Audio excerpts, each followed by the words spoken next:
이 시간 하나님께서 우리에게 주시는 말씀은 요한복음 6장 35절에서 40절 말씀입니다.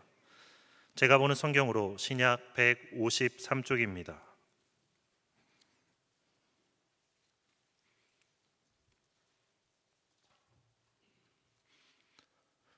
하나님의 말씀을 봉독하겠습니다. 예수께서 이르시되 나는 생명의 떡이니 내게 오는 자는 결코 줄이지 아니할 터이요 나를 믿는 자는 영원히 목마르지 아니하리라. 그러나 내가 너희에게 이르기를 너희는 나를 보고도 믿지 아니하는도다 하였느니라. 아버지께서 내게 주시는 자는 다 내게로 올 것이요 내게 오는 자는 내가 결코 내쫓지 아니하리라. 내가 하늘에서 내려온 것은 내 뜻을 행하려 함이 아니요 나를 보내신 이의 뜻을 행하려 함이니라. 나를 보내신 이의 뜻은 내게 주신 자 중에 내가 하나도 잃어버리지 아니하고 마지막 날에 다시 살리는 이것이니라. 내 아버지의 뜻은 아들을 보고 믿는 자마다 영생을 얻는 이것이니 마지막 날에 내가 이를 다시 살리리라 하시니라. 아멘. 우리 교회 오병이어 무료급식부는 노숙자, 결식, 노인들에게 매주 금요일 점심 식사를 대접하고 있습니다. 그런데 추운 겨울인데도 그 식사를 하기 위해서 아침 일찍부터 나와서 기다리는 분들이 계십니다. 시간을 맞춰서 와도 한 11시 조금 넘으면 배식이 시작되는데 시간을 그렇게 맞춰 와도 식사를 못하는 경우가 없는데도 그냥 불안한 것입니다. 비록 바람이 불고 비가 오고 날씨가 몹시 춥더라도 나와서 줄을 서서 기다려야 굶주린 배를 채울 기대감이 못 먹을지 모른다는 불안감을 이겨낼 수 있나 봅니다. 사람에게 있어서 식욕은 본능입니다. 생리적인 욕구인 식욕의 문제를 가장 우선적으로 해결해야, 즉 밥의 문제, 또 이 빵의 문제를 해결해야 다른 것도 해결할 수 있습니다. 2011년 이집트 혁명이라고 불리는 민주화 시위는 이집트의 정치적 배경이나 외부적인 배경도 있었습니다만 무엇보다도 경제적 배경, 즉 빵의 문제가 해결되지 않자 100만 명의 군중이 시위에 참여했죠. 인류 4대 문명의 발생지인 이집트가 빵의 문제를 해결하지 못해서 정권이 바뀌고 대혼란을 겪는 모습을 우리는 보면서 참 빵 문제가 얼마나 중요한지를 절실히 깨닫게 되었습니다. 그런데 매일 식사를 준비해야 하는 가정주부 중에는 이런 말을 하는 분들이 있어요. 밥을 안 해먹고 살 수는 없나? 그냥 알약 같은 거 하나를 먹으면 밥을 안 먹어도 되는 그런 거 없나? 이런 불평 섞인 말을 합니다. 그런데 그런 가정주부도 뷔페 식당에 가거나 남들이 잘 차려놓은 그런 음식은 맛있게 배부르게 잘 먹습니다. 안 먹고 살 수는 없는 거죠. 여하튼 우리는 이 세상에 사는 동안 매일 음식을 먹어야 합니다. 하나님이 우리 인간을 그렇게 만드셨습니다. 하나님은 나무 잎사귀가 햇빛을 받아 광합성을 해서 영양분을 만들지 않습니까? 그런 것처럼 인간 스스로 호흡을 하거나 햇빛을 쬐서 스스로 이 자급자족, 영양분을 자급자족할 수 있도록 하나님이 그렇게 만드시지 않으셨어요, 인간을. 지속적으로 음식을 먹어서 영양분을 공급받아야 살아갈 수가 있고 그래야 움직이고 활동할 수 있는 것입니다. 그렇게 만드셨어요. 그렇지만 성경은 육체가 필요로 하는 빵 문제, 밥 문제를 해결하는 것이 인생의 삶의 전부가 아님을 말씀하고 있습니다. 오늘 본문의 예수님의 말씀이 그렇습니다. 예수님을 찾아 몰려온 사람들에게 예수님이 말씀을 하셨죠. 예수께서 나는 생명의 떡이다 말씀하셨습니다. 왜 이 말씀을 하셨을까요? 예수님이 몰려온 무리들에게 나는 생명의 떡이라고 말씀하신 그 이유를 알려면 이 말씀 앞에 있는 사건을 우리가 먼저 알 필요가 있습니다. 예수님께서 디베랴의 갈릴리 바다 건너편에서 말씀을 가르치시는데 많은 무리들이 몰려와서 들었습니다. 근데 얼마나 열심히 듣는지 잠깐 동안도 아니고 하루 종일 말씀을 열심히 들었어요. 그런데 그렇게 듣다 보니까 끼니를 제대로 먹지 못하고 저녁이 되자 배고팠어요. 많은 무리들이 배가 고팠어요. 당시 갈릴리 사람들은 가난했습니다. 가난한 사람들이 많았어요. 그러니 도시락을 챙겨올 그런 형편도 되지 못했죠. 예수님이 저녁이 되자 제자들에게 이 많은 무리들을 어떻게 먹여야 되냐 하고 제자들하고 말씀을 하실 때 그 말씀을 한 아이가 들었는지 그 아이가 자기가 싸온 보리떡 5개와 물고기 2마리 도시락을 예수님께 드렸습니다. 예수님 그 받으시고 축사하시며 기도를 하셨어요. 그리고 제자들에게 나눠줘라. 제자들이 그것을 받아다 나눠주는데 신기한 일이 벌어진 거죠. 보리떡 5개 물고기 2마리를 나눠줬는데 또 생기고 나눠주는데 또 생겨요. 얼마나 신기했겠어요. 얼마나 신났겠어요. 그렇게 해서 남자 성인 5,000명이 다 먹고 배불리 먹고 12광주리가 남았어요. 그 자리에 모인 여자 성인들과 아이까지 합치면 10,000명, 좋기 10,000명이 넘는 사람들이 배불리 먹는 그런 기적이 일어난 거죠. 그것이 우리가 아는 오병이어의 기적입니다. 그 기적을 예수님이 행하신 후 하루가 지난 다음 날 갈릴리 지역에 소문이 쫙 퍼졌죠. 나사렛 예수라는 선생이 기적을 행해서 배고픈 사람들 다 배불리 먹고 그것도 남았다더라. 여러분 소문이 퍼지지 않겠어요? 어느 슈퍼마켓이 개업하는데 플라스틱 소쿠리 사은품으로 준다고 해도 줄 서서 기다리는데 배고픈 사람들이 얼마나 반가운 소식이겠어요. 사람들이 그러면 예수님 찾아가자 몰려들 이곳에 가서 찾고 저곳에 가서 찾고 그러다 마침내 예수님이 계신 곳에 그들이 몰려왔습니다. 그들이 예수님께 나온 것, 그것은 예수님이 다시 그런 기적을 행해 주기를 원했던 거죠. 그렇게 몰려온 그들을 향해 예수님께서 26절, 본문 앞에 26절, 27절에 말씀하셨습니다. 예수께서 대답하여 이르시되 내가 진실로 진실로 너희에게 이르노니 너희가 나를 찾는 것은 표적을 본 까닭이 아니요 떡을 먹고 배부른 까닭이로다. 썩을 양식을 위하여 일하지 말고 영생하도록 있는 양식을 위하여 하라. 이 양식은 인자가 너희에게 주리니 인자는 아버지 하나님께서 인치신 자니라. 그러니까 예수님께 몰려온 사람들의 관심이 오직 배부르게 해줄 떡이라는 사실을 아셨어요. 그래서 그들에게 썩을 양식을 위해 일하지 말고 영생하도록 하는 양식을 위해 일하라 말씀하신 거죠. 그러면서 오늘 본문 35절에 말씀을 하신 겁니다. 예수께서 이르시되 나는 생명의 떡이니 내게 오는 자는 결코 줄이지 아니할 터이요 나를 믿는 자는 영원히 목마르지 아니하니라 말씀하셨습니다. 예수님은 나는 생명의 떡이니 라고 선언하셨습니다. 마태복음, 마가복음, 누가복음과는 달리 요한복음에는 예수님께서 나는 무엇이다 라고 하신 말씀이 나옵니다. 영어로는 I am 하고 무엇 이렇게 나오는 거죠. 자기 정체성에 관한 말씀입니다. 나는 무엇이다 라고 선언하시는 말씀이에요. 헬라어로는 에고 에이미로 시작되는 말입니다.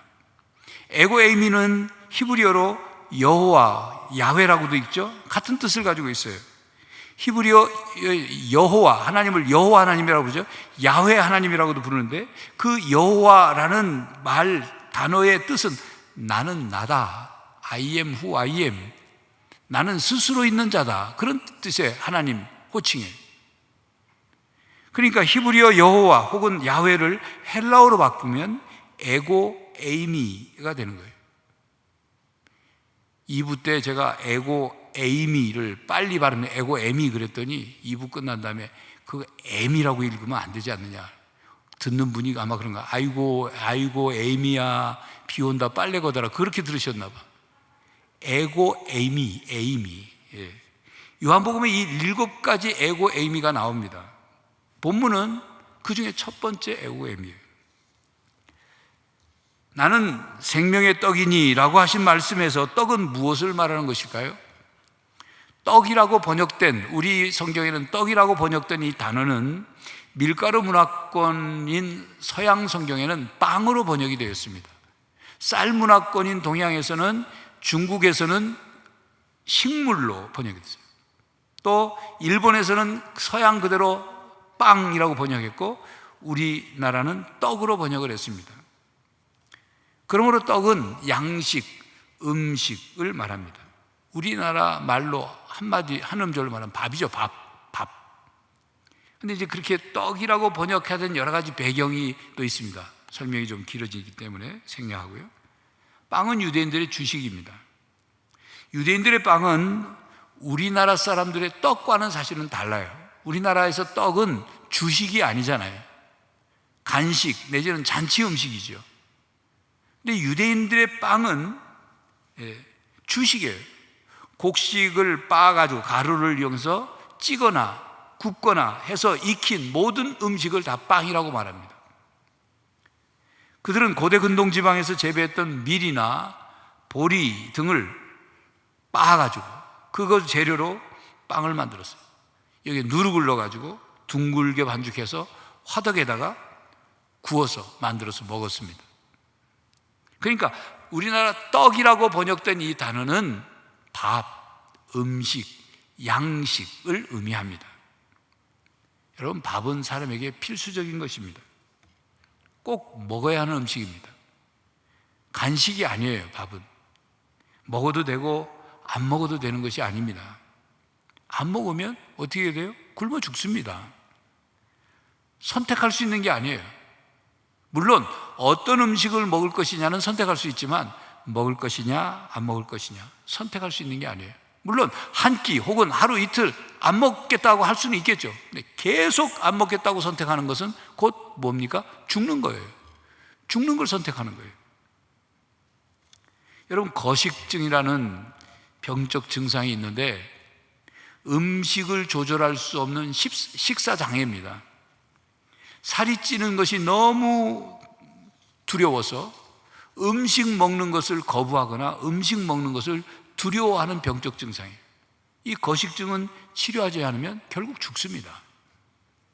이렇듯 음식은 우리의 삶을 유지하는 데 필수적인 것이기 때문에 우리는 매일 밥을 먹어야 합니다. 물론 밥이 생명 자체는 아닙니다. 밥은 생명을 유지하는 데 도움을 주는 것이죠. 우리가 매 순간 숨을 쉬듯이 우리는 매일 밥을 먹어서 몸속에 필요한 영양분을 공급받아야 합니다. 그래, 그 영양분을 공급받기 위해서 우리가 밥을 먹는 거예요. 예수님께서 생명의 떡이라고 선언하신 말씀은 육신의 떡을 무시하거나 또는 불필요하다고 하신 말씀이 아닙니다. 예수님께서 공생애를 시작하시기 전 광야에서 시험을 받으실 때 사탄이 예수님께 첫 번째 시험이 무엇이었습니까? 돌로 떡을 만들어 봐라. 예수님께서 뭐라고 대답하셨습니까? 사람이 떡으로만 살 것이 아니요 라고 하셨어요. 그건 사람에겐 떡이 필요 없다 그렇게 말씀하신 거 아니죠. 사람에겐 떡도 필요하지만 육신의 떡도 먹어야 하지만 영혼의 떡도 먹어야 한다, 그 말씀을 하신 거죠. 그리고 예수님께서 가르쳐 주신 주기도문, 우리에게 이렇게 기도하라고 가르치는 기도에도 보면 우리에게 일용할 양식을 주옵시고 라고 기도하라고 가르치셨어요. 우리가 입으로 먹는 양식, 하나님이 주시는 것입니다. 그렇지만 그 양식은 영원한 양식이 아닙니다. 예수님이 주시는 생명의 떡은 하늘에서 내려온 떡으로 세상에 생명을 주는 떡입니다. 그리고 그 생명의 떡은 예수님 자체십니다. 나는 생명의 떡이라고 말씀하신 것, 그 성부 하나님의 품속에 계시다가 육신이 되어 우리 가운데 오신 성자 예수님이 세상에 생명을 주시는 떡이라, 그 말이에요. 이 생명의 떡을 얻는 길은 예수님을 믿는 것이고 예수님 안에 계시된 하나님을 경험하는 것입니다. 예수님께서 나는 생명의 떡이다 라고 말씀하신 것은 예수님의 행하신 일보다 예수님 자신을 바라보라는 말씀입니다. 예수님께서 행하신 기적으로 만들어진 떡보다는 기적을 행하시는 예수님을 바라봐라. 그 얘기예요. 예수님께서 가르친 교훈보다, 예수님께서 가르친 교훈을 받으려고 하는 것보다 예수님 자신을 받으려고 해야 된다. 그 말씀이에요. 물론 예수님의 가르침과 교훈은 훌륭합니다.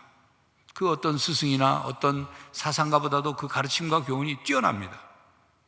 그러나 예수님께서 이 세상에 오신 것은 가르침과 교훈만을 주시기 위해 오신 것이 아닙니다. 교훈과 가르침보다 더 크신 예수님, 그 예수님을 믿고 영접해야 하는 것입니다. 인도의 마하트마 간디를 아시죠? 또 인도의 독립운동을 이끌었고 비폭력 운동을 이끌었고 힌두교 교도입니다. 그가 예수님의 산상수훈을 읽고 감동을 받았어요. 그리고 그 교훈을 가슴속에 담았습니다. 그런데 그가 예수님의 가르침에 영향을 받긴 했지만 예수님을 구주로 믿지는 않았어요.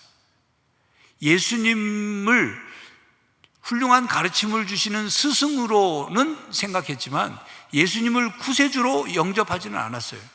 그게 구원은 없는 거죠.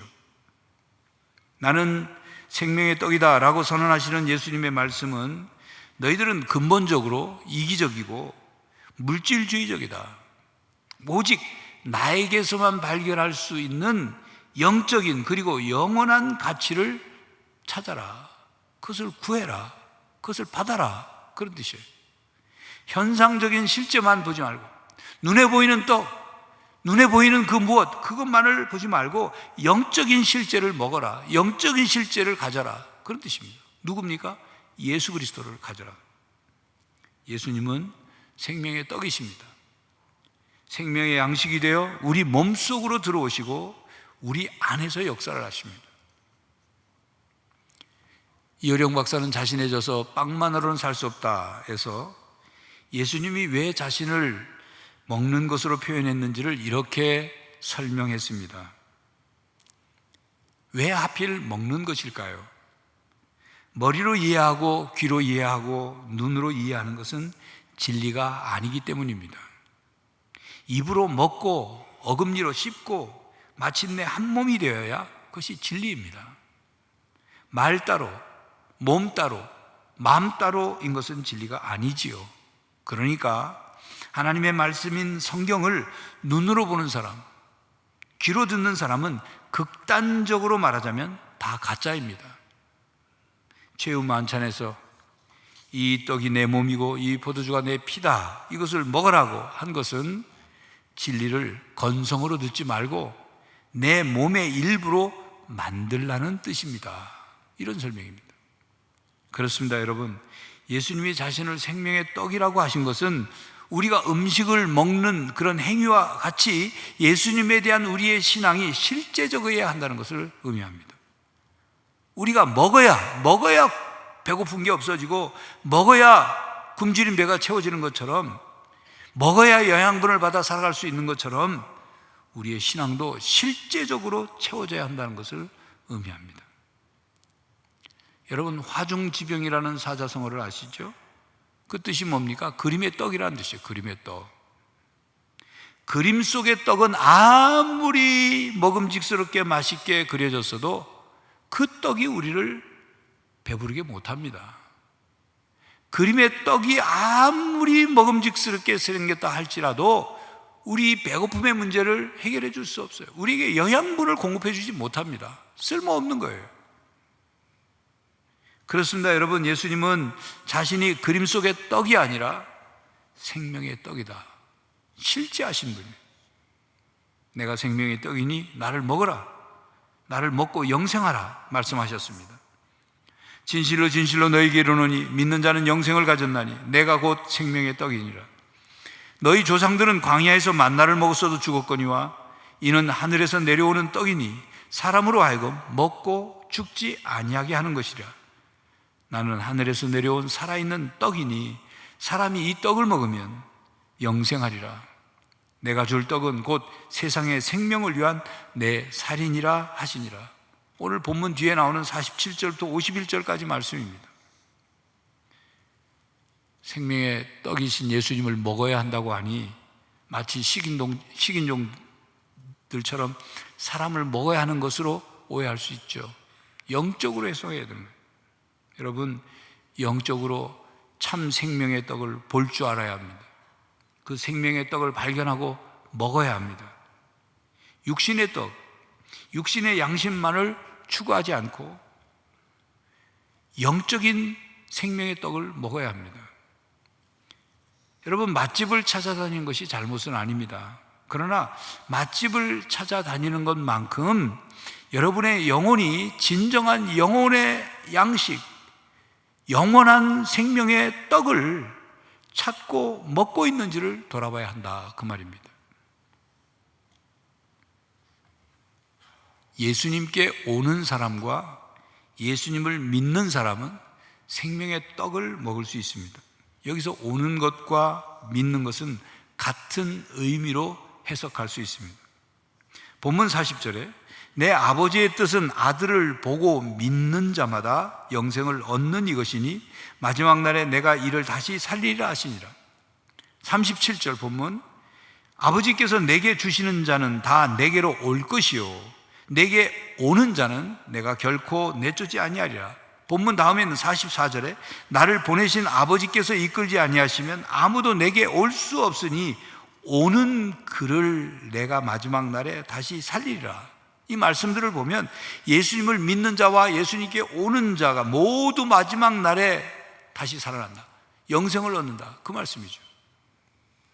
그러므로 생명의 떡을 먹는다는 말의 의미는 예수님께 온다, 예수님을 믿는다는 뜻이죠. 그래서 예수님은 예수님을 믿는 사람들이 결국 생명의 양식을 먹는 자이고, 그래서 영원토록 줄이지 않고 목마르지 않을 것이다 뿐만 아니라 마지막 날에 부활과 영생을 얻을 것을 약속하셨습니다. 그렇다면 생명의 떡을 필요로 하는 사람이 누구일까요? 누가 생명의 떡을 먹어야 할까요? 여러분, 굶주린 사람에게 영적인 생명 얘기를 하면 잘 못 알아듣습니다. 왜냐하면 자기 배고픈, 육신의 배고픔부터 채우고 싶으니까. 또 너무 먹을 것이 풍족해서 배부른 사람에게도 영적인 생명을 얘기하면 관심이 없어요. 왜? 배부르니까. 지금 배불러서 내 몸이 뭐 별 필요가 없는데 무슨 영적인 게 무슨 필요 있나, 그렇게 생각하는 거죠. 자기 배부르면 남 배고픈지 모른다는 속담이 있어요. 사람들 가운데는 자기 배부르면 남 배고픈 줄 모를 뿐만 아니라 자기 몸이 배부르면 자기 영혼이 굶주리고 있는 줄을 모르는 사람이 있다, 그 말이에요. 시간과 돈을 들여 맛집을 찾아다니는 열정은 많은데 책 한 장, 좋은 책 한 장 읽지 않고 성경 한 장 제대로 읽지 않고 그저 먹고 살기 바쁘다는 핑계로 그저 먹고 사는 것만을 위해 사는 사람이 있어요. 맛집을 찾아다니는 소확행이 인생 행복의 전부인 줄 알고 사는 사람이 있다, 그 말이에요. 자기 영혼은 지금 굶주려 가고 있는데. 여러분, 물론 우리의 영혼의 양식을 먹지 않고도 이 세상에서 살아갈 수 있습니다. 그렇지만 그렇게 사는 것으로는 인간다운 삶을 살아갈 수 없습니다. 육신은 건강하게 존재할 수 있을지 모르지만 인간다운 삶을 살 수 없습니다. 먹는 것만 열심히 먹고 사는 육신은 다른 동물들과 다를 게 없기 때문입니다.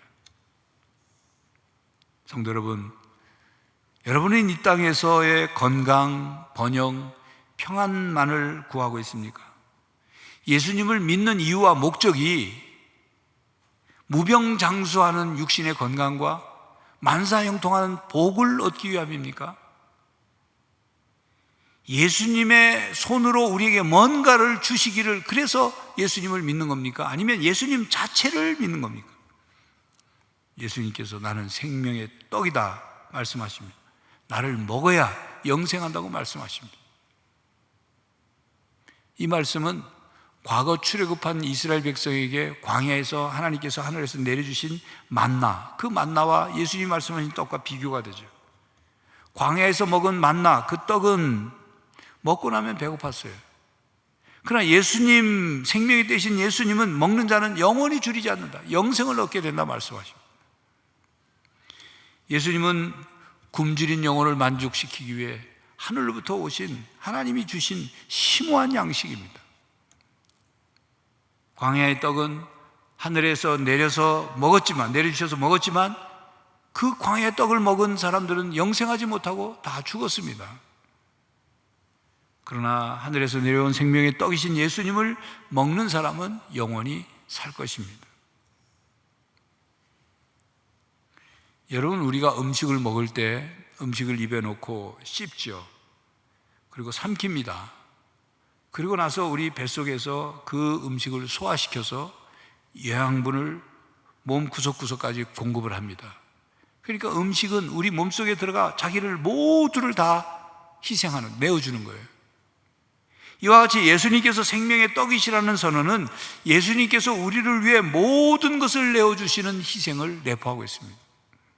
그렇기 때문에 예수님은 제자들에게 성찬을 베푸시며 떡을 주시면서 이거 내 몸이다, 포도잔을 주시면서 내 피로 세운 새 언약의 피다, 이걸 먹고 마시라 말씀하셨어요. 이는 예수님께서 십자가에서 자기의 몸을 살을 찢기시고 피를 다 흘려서 죽으실 것을 의미한 것입니다. 생명의 떡이신 예수님은 우리를 위해 살과 피를 남김없이 다 주셨어요. 그래서 우리를 구원하여 주시고 우리에게 영원한 생명을 주셨습니다. 요한복음 6장 53절에서 55절에 말씀하시죠. 예수께서 이르시되 내가 진실로 진실로 너희에게 이르노니 인자의 살을 먹지 아니하고 인자의 피를 마시지 아니하면 너희 속에 생명이 없느니라. 내 살을 먹고 내 피를 마시는 자는 영생을 가졌고 마지막 날에 내가 그를 다시 살리리니 내 살은 참된 양식이요 내 피는 참된 음료로다. 예수님은 생명의 떡으로 우리가 생명의 떡, 영생의 떡을 먹을 수 있도록 우리에게 모든 것을 내어주셨어요. 목숨을 다 내어주셨습니다.